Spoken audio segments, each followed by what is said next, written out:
Welcome to AI Stopwatch. This is the Daily Digest for Wednesday, August 19th, 2026. Uncontained. Bad grades, jagged job threats, and reputational damage control. By Donald Gavro and Joe Rogero. First, let's read our dispatch from Donald. Good at noticing, bad at stopping.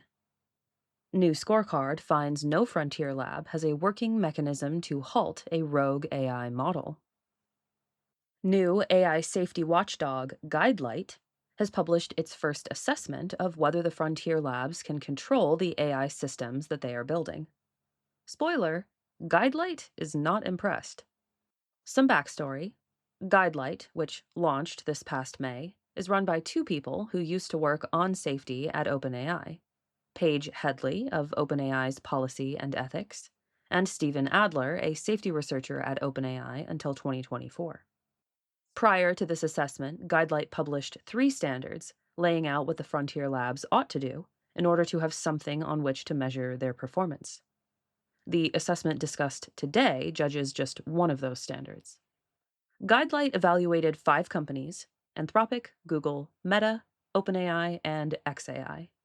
They judged the companies on various criteria, which were individually scored from 0 to 5, and assigned an overall letter grade based on their average score. Nobody received a higher score than 3 for any criterion. For their letter grade, Anthropic and OpenAI were tied at C+. This is a strange letter grade for them to get, by the way. Guidelight says that their letter grades map to the US GPA scale, but GPAs run to 4.0. Anthropic and OpenAI averaged scores of 2.5 out of 5, though. And on the scale Guidelight links, a score of 50% would warrant a letter grade of F. The companies were graded on 6 practices. 1. Logging, or whether the company tracks what their AI systems are doing. 2. Monitor efficacy, or the actual effectiveness of that tracking at catching misaligned behavior. 3. Gated actions, or whether the monitor must judge and approve certain kinds of risky actions before they take effect. 4. Circuit breaking, or whether the company's AI systems can be automatically halted without human intervention in response to misbehavior. 5. Third-party review, or whether an outside party has been allowed to examine the company's control regime and judge its adequacy. And 6. Containment plan, or whether there's a plan to handle an AI model that may go rogue by restricting it and/or shutting it down. Only publicly available information was used, but I won't hold that against the assessment. The labs don't get credit for any plan that amounts to, "Trust me, bro." These aren't nuclear response plans. If a frontier lab has a plan it isn't sharing, then it probably isn't confident in that plan. Guidelight says that the frontier labs are strongest in detection and third-party assessment. In other words, the labs may not be able to do much to keep us safe, but at least they'll probably be able to let us know when the horse has left the barn. Here, xAI scores outright zeros. There is no evidence that it logs internal use of AI, no evidence that it measures whether its monitoring systems work, and no stated plan to address either of those things. The company has also not taken part in any third-party assessments, so far as Guidelight was aware. In every lab that has a circuit breaker to block unsafe actions by AI systems, and neither Google nor Meta seem to have one, there are at least 3 shortcomings. 1. The circuit breaker is not applied universally throughout the company. 2. The circuit breaker does not review chain-of-thought reasoning. And 3. The circuit breaker applies to individual agents or even sub-agents, depending on the trigger, which means that if a sub-agent is halted by a circuit breaker, the AI agent that spawned that sub-agent can keep making new sub-agents and trying again without the circuit breaker ever tracing the unsafe behavior to its root. Anthropic received a 0 in the containment plan criterion because, I am horrified to read, quote, "We have found no evidence that Anthropic has a containment response plan or has any plans to adopt one," end quote. Postponing and limiting Mythos and Fable don't improve Anthropic's score because Mythos and Fable weren't trying to break out. The highest score, 3, was achieved by OpenAI. This is perversely due in part to the Hugging Face attack, in response to which OpenAI stated it has temporarily paused the training of new models and restricted internal deployment. That's not a containment plan, but it's the only sane response to recognizing that you don't have a sufficient containment plan. If you can't contain the AI models that you've already got, then stop building models that are even more powerful. Dispatches from Joe. What automation threats teach us about AI capabilities. Mathematicians, doctors, and many others confront the jagged frontier of AI. A decade ago, hardly anyone dreamed that AIs would be writing poetry while struggling with basic arithmetic. The advent of large language models flipped that script for a time. In 2020, GPT-3 was doing just that. But the math is back, with a vengeance, and it brought friends. Automation now threatens a wide range of roles, and the sheer diversity of that threat has a great deal to teach us about the capabilities of artificial general intelligence. Today, mathematicians are seriously talking about losing their entire field to AI. In the wake of several groundbreaking mathematical milestones reached by AI, the Washington Post covers a day-long summit about the future of math.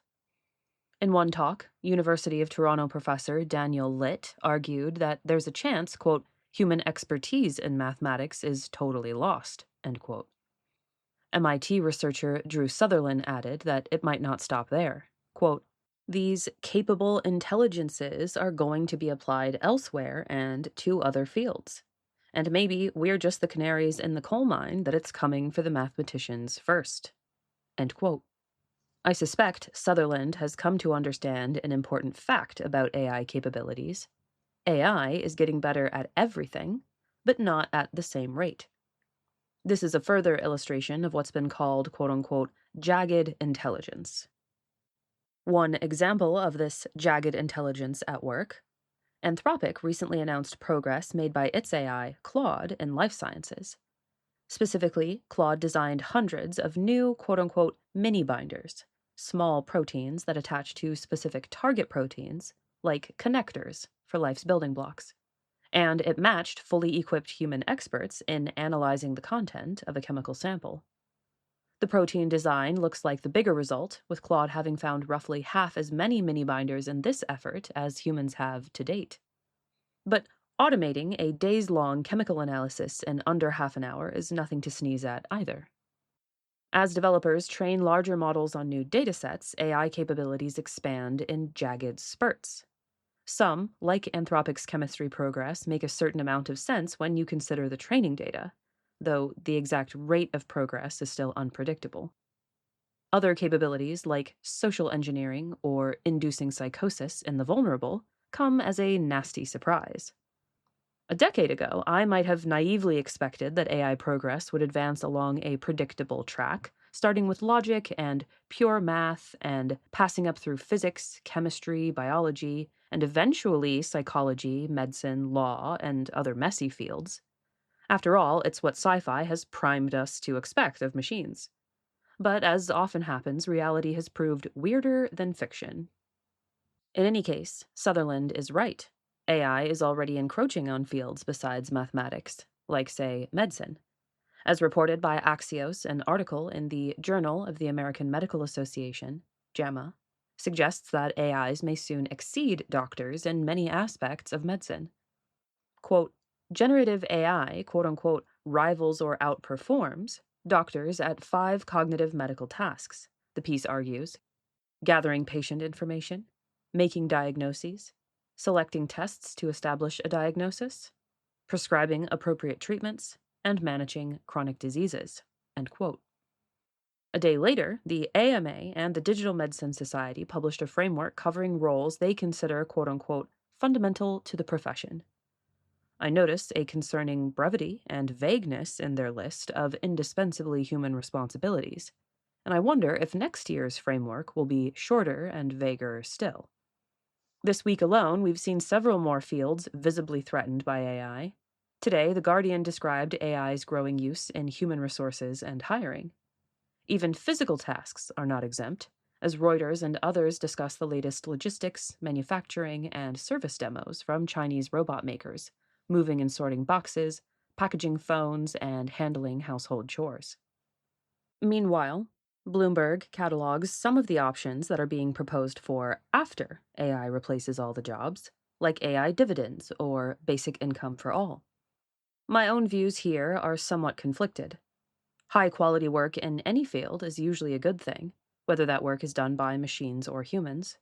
But not all AI outputs meet that bar, and a proliferation of slop serves no one.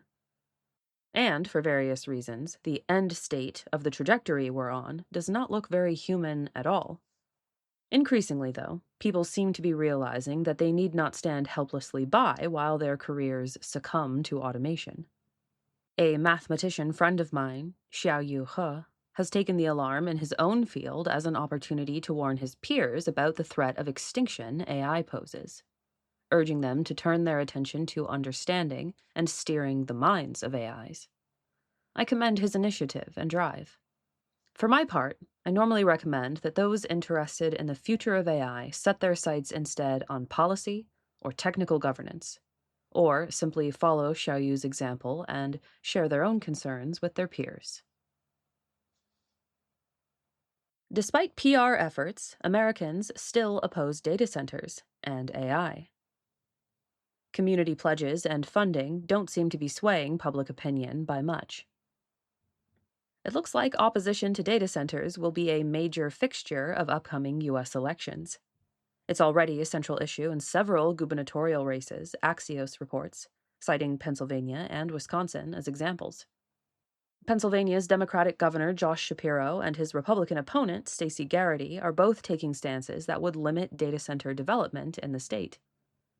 Yesterday, Shapiro signed an executive order imposing strict requirements on data center construction, and Garrity has been campaigning on a full-blown halt. In Wisconsin, the candidates are each accusing the other of being overly friendly toward data center projects. This view is bolstered by a frankly odd memo to AI companies from the National Republican Senatorial Committee, which represents GOP candidates in campaigns. Also covered by Axios, the letter warns AI companies that data centers are featuring heavily in a Democratic Senate campaign in Ohio, and, quote, if voters' perceptions of data centers are not fixed quickly, the campaign against them will expand far beyond Ohio, end quote. I can't tell whether this is supposed to be a friendly warning or a threat by the Republican Party to oppose data centers if they lose Ohio. But either way, I don't think AI companies need the encouragement to try painting data centers in a positive light. The Wall Street Journal describes an ongoing publicity campaign promoting them. One Georgia effort by OpenAI featured an open house meeting, $150 million in community pledges, and a taco bar. Data center builders like Meta, Microsoft, and Amazon have been making public commitments around electricity costs, water use, and jobs.